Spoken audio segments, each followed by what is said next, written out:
ក្រោយរងការរិះគន់ពីមហាជនយ៉ាងចាស់ដៃ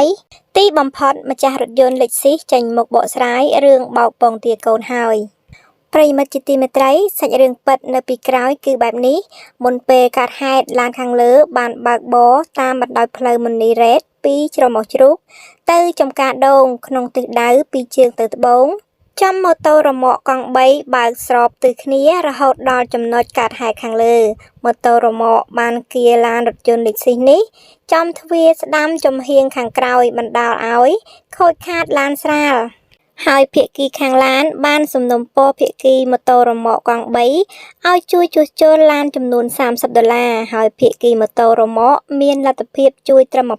$20បន្ទាប់មកម្ចាស់ឡានក៏បានឈប់ព្រមទទួលសំណងហើយភាគីរមាក់ឲ្យរងចាំរយៈពេល2ម៉ោងកន្លះរហូតដល់ឪពុកខ្លួនមកពីផ្សារវិញទើបមានលុយសងប៉ុន្តែដោយម្ចាស់ឡានមិនអាចរងចាំយូរក៏ប្រាប់ទៅម្ចាស់រមាក់ថា$20ក៏លែងយកដែរ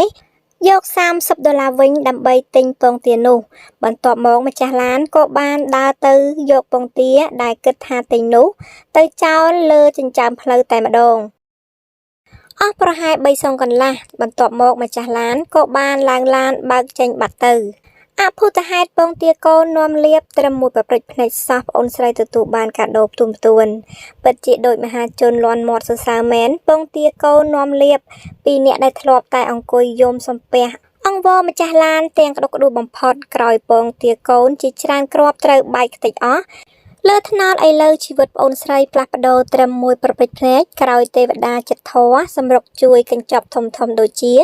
កាដូទី1ម៉ូតូនិងរទេះថ្មីស្រឡាងពីតារាចម្រៀង NG ដើម្បីបន្តមុខរបរកាដូទី2ថវិកាលើកទឹកចិត្តចំនួន$1000ពីចៅត្រីដាណាក្នុងនោះអ្នកស្រីត្រីដាណាក៏បានបញ្ជាក់ផងដែរថា